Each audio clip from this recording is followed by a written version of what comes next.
김종호의 박정 목사입니다. 오늘도 새로운 하루 주님의 은혜 평강이 여러분들과 함께 하시기를 주님 이름으로 기도합니다. 우리는 모두 각자마다 비밀 한두 개씩은 다 가지고 있습니다. 비밀이라는 것은 바로 알 수 없도록 감춰져 있다는 뜻이죠. 만약에 그 비밀을 말해준다고 한다면 그것은 그만큼 그 사람을 신뢰할 만한 사람일 것입니다. 하나님도 비밀이 있으십니다. 그것을 우리에게 나누어 주셨죠.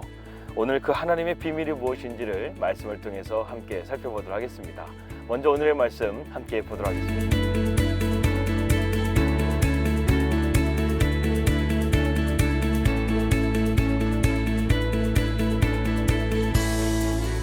사실 오늘 본문은 직분에 대한 내용을 담고 있는 디모데서의 목회 서신입니다. 본문의 배경은 바울이 교회 리더십을 세울 때 어떻게 세워야 하는가에 대해서 말하면서 특별히 오늘 본문 말씀 3장 9절에서 깨끗한 양심에 믿음의 비밀을 가진 자가 되어야 한다. 이 말씀을 묵상하다가요, 오늘 믿음의 비밀을 가진 자라는 말씀의 제목으로 이렇게 날마다 기막힌 정오 주제를 잡아보았습니다. 여러분, 비밀이라는 것은 과연 무엇일까요? 바로 알 수 없도록 감춰져 있다는 뜻입니다. 이런 점에서 성경의 모든 내용은 다 비밀이라고 할 수 있습니다. 누가 가르쳐주지 않는다고 한다면 알 수 없는 것이 바로 성경이기 때문에 그렇죠. 독일의 히틀러는요, 자신이 죽기 전에 엄청난 금을 알프스 산맥에 은밀하게 숨겼다고 합니다.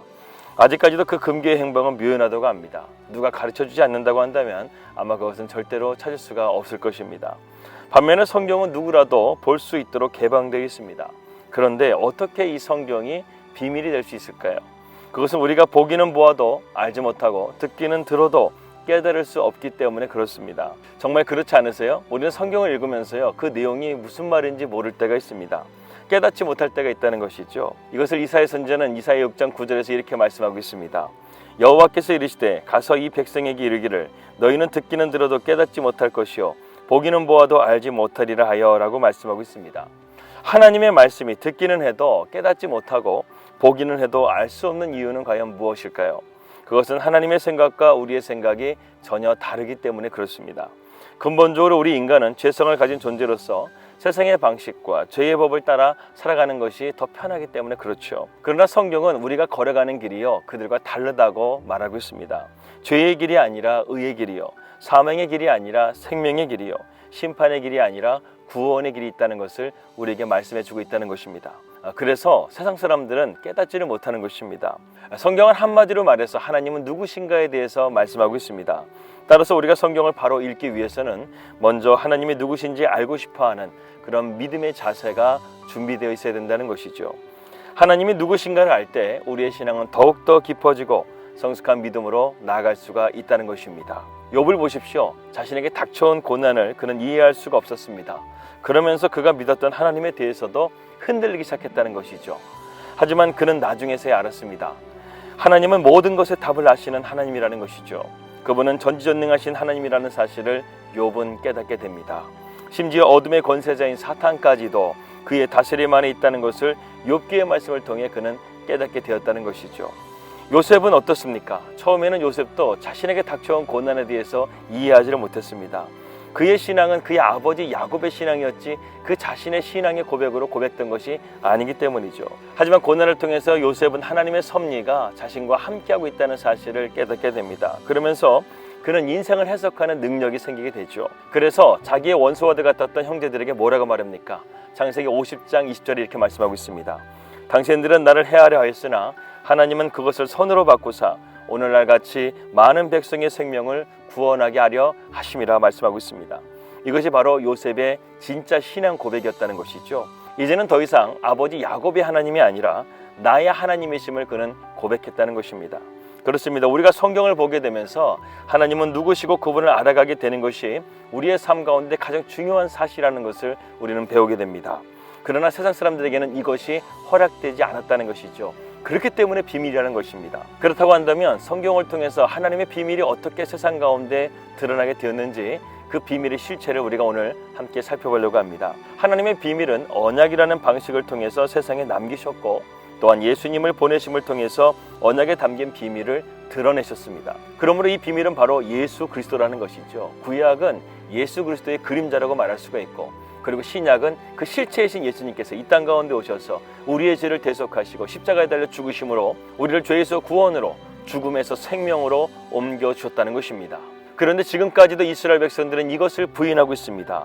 그들은 아직도 율법에 감춰진 비밀을 기다리고 있다는 것이죠. 그들이 기다리고 있는 것이 바로 메시아입니다. 하지만 그들은 예수 그리스도께서 2000년 전에 오신 진정한 메시아라는 사실을 아직도 깨닫지 못한다는 것이죠. 믿을 생각조차 하지 않고 있습니다. 그래서 아직까지도 율법을 지키는 것만이 자신의 행복과 구원을 지키는 것이라고 믿고 살아가고 있다는 것이죠. 그러나 감사하게도 우리 이방인들에게는 이러한 비밀을 알려지게 되었습니다. 하나님은 우리에게 그 비밀을 아는 눈을 열어주셨다는 것이죠. 그래서 하나님이 누구신지에 대해서, 그리스도가 누구신지에 대해서 우리는 알게 된 것입니다. 한마디로 복음의 눈이 열려지게 된 것이죠. 그래서 구원은 인간의 공로가 아니라, 의가 아니라 순전히 하나님의 의의 행함으로 말미암아 구원을 받는다는 사실을 우리는 믿게 된 것입니다. 그래서 그리스도가 우리 안에 자리 잡게 되면요, 우리는 그리스도를 자랑하게 되어져 있습니다. 이것이 바로 믿음의 비밀을 가진 신자의 모습이라는 것이죠. 그러므로 신자의 비밀은 바로 예수 그리스도십니다. 그리스도가 믿음의 비밀인 이유는 그리스도께서 우리의 구원을 위해서 모든 것을 담당하셨다는 것을 믿는 것인데, 이 믿음이 없는 세상 사람들은 이것을 납득할 수가 없다는 것입니다. 그런데 바울은 본문에 깨끗한 양심의 비밀을 가진 자라고 말하고 있습니다. 그렇다면 깨끗한 양심은 과연 무엇일까요? 인간에게 깨끗한 양심은 자신에게서 나오는 것이, 인간에게 깨끗한 양심은 자신에게 나오는 것이 죄밖에 없음을 아는 것입니다. 따라서 깨끗한 양심은 성령의 능력으로만 깨달을 수가 있습니다. 이처럼 깨끗한 양심으로 믿음의 비밀, 즉 그리스도를 알게 될 수가 있다는 것이죠. 그러면 그 믿음은 우리를 의롭게 하신 예수 그리스도를 높이게 되고 자랑하게 되고 하나님 앞에 영광을 돌릴 수가 있게 되는 것입니다. 따라서 교회의 직분자를 세운다는 것은요, 교회의 일을 세우는 것이 목적이 아니에요. 단지 예수님의 은혜를 나타내고 서로에게 전하기 위한 것이 되어야 한다는 것입니다. 그것이 더 중요하다는 것이죠. 인간은 믿음의 비밀을 가진 자인가 아닌가로 결정됩니다. 물론 이것도 세상은 받아들이지 않겠죠. 당장은 믿음의 문제가 지금 내 삶 가운데 생존의 문제보다 덜 영향을 미치고 있다고 생각하기 때문입니다. 여러분, 이러한 믿음은 얕을 수밖에 없습니다. 얕은 믿음이에요. 믿음을 내 힘이나 성공을 위한 수단이나 방법으로 이용한다고 한다면 그 모든 것이 죽음의 세계를 살아가는 방식일 뿐이라는 것을 알지 못한다는 것이죠. 그 이유는 그들에게는 비밀이 감추어져 있기 때문에 그렇습니다. 마지막 때가 되게 되면 이 비밀은 온 세상에 완전히 드러나게 될 것입니다. 그리고 그때에는 믿음의 비밀을 가진 자와 갖지 못한 자로 구분되어서 하나님의 심판이 시행된다는 것이죠. 이 일에 대해서도 세상은 알지 못한다는 것입니다. 오직 신자에게만 이것이 공개된다는 것이죠. 신자만이 이 비밀을 드러나게 될 것입니다. 무엇보다 믿음의 비밀은 하나님이 알게 하시지 않으면, 성령께서 조명해 주시지 않으면 알 수 없다는 것이죠. 이것도 우리의 소관이 아니라는 것입니다. 하나님께 있다는 것입니다. 그래서 성도는 이 비밀을 알았다 한다 할지라도 자랑할 것이 못 된다는 것이죠. 왜냐하면 우리의 힘과 노력으로 이것을 깨닫게 되는 것이 아니기 때문에 그렇습니다. 또한 비밀을 알았다고 해서 그로 인해 생활의 형편이 나아지는 것도 아니죠. 오히려 세상을 살면서 우리가 믿는다는 이유만으로 더 힘들게 될 수도 있습니다. 우리가 바울을 보면 알게 되죠. 바울은 복음을 믿는 그 길을 걸어가는 가운데서 얼마나 많은 핍박과 고난을 당했습니까?